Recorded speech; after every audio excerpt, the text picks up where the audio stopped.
예레미야 30장에서 33장은 위로의 책으로 불립니다. 오늘 말씀을 통해서 하나님께서 하나님의 백성들을 어떻게 위로하시고 사랑하시는지 살펴보도록 하겠습니다. 출애굽 이후로 이스라엘 백성들은 한 민족이었습니다. 비록 사사시대에 서로 갈등이 있고 서로 싸우기는 했지만 하나님의 선택을 입은 하나의 민족이었습니다. 하나의 민족이던 이스라엘이 솔로몬 왕 이후에 남과 북으로 갈라지게 됩니다. 남쪽은 이스라엘의 12지파 중 유다와 베냐민 지파를 중심으로 남유다라고 하는 왕국을 세우게 되고요. 북쪽은 나머지 10개의 지파를 중심으로 북이스라엘을 건설하게 됩니다. 예레미야 선지자가 활동할 당시에는 북이스라엘은 BC 722년 아수르 제국, 우리가 알고 있는 역사책에는 아시리아라고 등장하죠. 이 제국에 이미 멸망을 당한 상태입니다. 그리고 남유다는 바벨론 제국, 역사책에는 바벨로니아라고 하는 등장하는 그 제국에 망하기 직전에 이 예레미야 선지자가 활동하였습니다. 북이스라엘이나 남유다나 모두 하나님의 말씀을 거역하여서 또한 하나님과 맺은 언약을 깨뜨렸기 때문에 이들 눈앞에 심판과 파멸은 피할 수 없는 결과였습니다. 그래서 우리가 어제 보았던 말씀에도 보면 예레미야 선지자의 입을 통하여 그 유다의 영적인 상태를 그 상처는 치료할 수 없고 그 부상이 너무 중하다라고 하면서 그들의 죄악이 얼마나 심각한지를 하나님께서 알려주셨습니다. 망가질 대로 망가져서 변호할 사람도 없고 치료할 약도 없지만 그들을 치료할 수 있는 유일한 한 분이 있는데 그분이 누구시다? 오직 하나님 한 분만이 그 백성들의 죄악을 치료할 수 있는 분이다라고 말씀하셨습니다. 그리고 오늘 31장 말씀을 보면 그 이스라엘을 향한 하나님의 회복의 메시지가 선포되고 있습니다. 앞서 말씀드린 것처럼 북이스라엘은 우상숭배와 또한 죄악으로 인해서 남유다보다 먼저 멸망하였습니다. 그들의 멸망을 바라보면서 사람들이 생각합니다. 저 북이스라엘은 다시금 일어날 수 없을 거야. 도무지 회복될 수 없을 거야 라고 많은 사람들이 생각했습니다.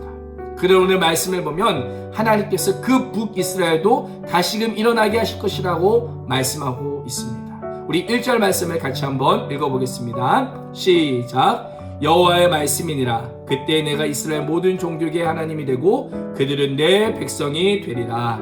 아멘. 하나님께서 이 말씀을 하시면서 유다 백성들 뿐만이 아니라 북이스라엘의 민족까지, 다시 말하면 이스라엘의 전 민족, 온 민족이 하나님의 백성이 되게 하시겠다라고 말씀하고 있습니다. BC 722년 아수르가 이스라엘을 침공했을 때 사용했던 방법이 무엇이냐면 많은 백성들을 이방으로 이주시켰습니다. 그리고 이 땅에 남아있는 백성들에게는 이방인들이 와서 그 이방인들과 이 땅의 백성들이 함께 결혼해서 살게 했습니다. 그러면서 이방인들이 오면서 그들이 믿는 신도와 함께 가져오기 시작했는데요. 그들을 우리는 사마리아인이라고 부릅니다. 유다 민족들은요, 유다 백성들은 북이스라엘 사람들이 자신의 순수한 혈통을 더럽혔다는 이유로 그 사마리아인들을 볼 때면, 그 사마리아 사람들에 대한 말을 들을 때면 땅에 침을 뱉고 그들을 경멸할 정도로 싫어했습니다. 그런데 오늘 말씀을 보면 하나님께서는 유다 백성들이 그토록 싫어했던 사마리아 사람들도 내가 다시 설 것이다 라고 하시며 회복의 메시지를 선포합니다. 이 회복의 근거가 어디에 있을까요? 이 하나님께서 이렇게 말씀하시는 근거가 어디에 있을까요? 바로 하나님의 성품에 있습니다. 우리 3절 말씀을 같이 한번 읽어보겠습니다. 시작.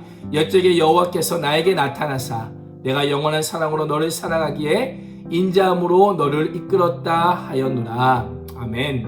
우리가 요한일서에 보시면 하나님께서 자신을 무엇이라 말씀하시냐면 하나님은 사랑이시다라고 말씀합니다. 하나님이 사랑을 하시는 것이 아니라 하나님이 사랑 그 자체이십니다. 사랑 자체이신 그 하나님께서 영원한 사랑과 인자하심으로 내가 이스라엘 백성들을 이끌었노라. 그리고 앞으로 이끌 것이다 라고 말씀하고 있습니다. 회복의 근거가 어디에 있습니까? 하나님의 성품, 하나님의 사랑하심, 하나님의 사랑의 그 성품이 있습니다. 사랑이신 그 하나님께 이 모든 근거가 있기 때문에 이스라엘 향한 그 하나님의 약속의 말씀은 온전히 성취될 수가 있는 것입니다. 그래서 4절 이율 말씀을 보시면 회복의 구체적인 모습을 소개하고 있습니다. 어떤 모습입니까? 다시 사마리아 산들에 포도나무를 심게 하실 것이고 심은 자들이 그 포도나무를 거두게 될 것이다. 또한 에브라임 산 위에서는 파수꾼들이 기쁨의 소식을 외치고 전하는 그날이 있을 것이다 라고 말씀합니다. 뿐만 아닙니다. 하나님의 백성을, 이스라엘 백성들을 전 지역에서부터 모으시는데 그 중에는 맹인도 있고 다리 저는 사람도 있고 잉태한 여인도 있고 또한 해산하는 여인도 있을 것이다 라고 말씀합니다. 이 하나님의 사랑과 회복을 한번 보십시오. 하나님의 회복과 사랑은 건강한 자들만이 아니라 장애를 입은 자들, 때로는 돌봄이 필요한 자들까지 모두 함께 이루어지는 하나님의 사랑과 회복인 것입니다. 그렇습니다. 하나님의 위로와 사랑과 회복은 우리 인간적인 눈으로 보기에 이 사람은 받을 수 있을 것 같아 라고 하는 그 사람에게만 임하는 것이 아니라 때로는 부족하고 연약하고 이 사람은 아닌 것 같다라고 하는 우리의 눈에는 그렇게 보이지만 그 자들에게도 하나님의 은혜와 회복이 임할 것이다 라고 말씀합니다. 왜 그럴까요? 하나님의 구원과 회복은 전적으로 하나님의 손에, 하나님의 은혜에 달려있기 때문입니다. 오늘 이 말씀 앞에서 우리의 모습을 한번 돌아보기를 원합니다. 우리는 흔히 내가 좋아하는 사람만 위로합니다. 내가 좋아하는 사람의 소리만 듣습니다. 그러나 하나님은 모든 사람들을 위로하십니다.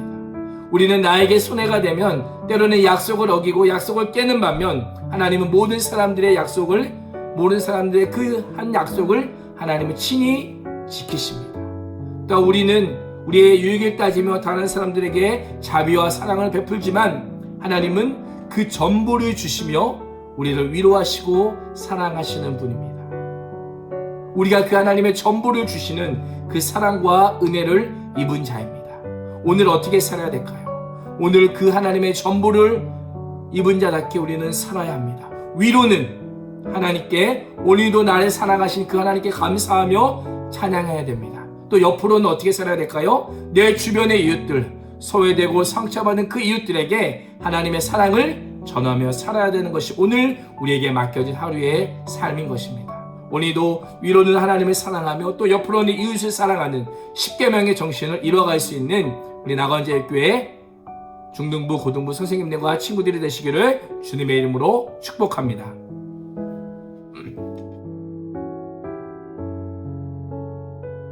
네, 여러분, 우리 이제 또 생각하기, 적용하기 하는 시간인데 오늘은 우리 박형선 목사님께서 앞에서 묵상해 주시고 말씀해 주신 대로 우리가 좀 두 가지를 좀 실제적으로 적용했으면 좋겠어요.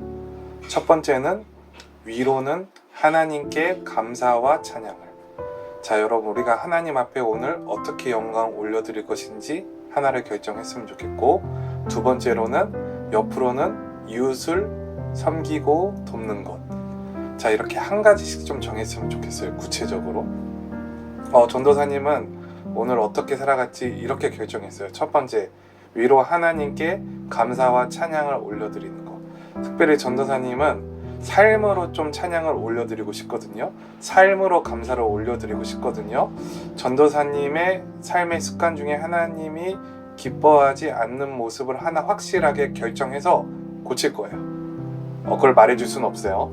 근데 분명하게 고칠 거예요.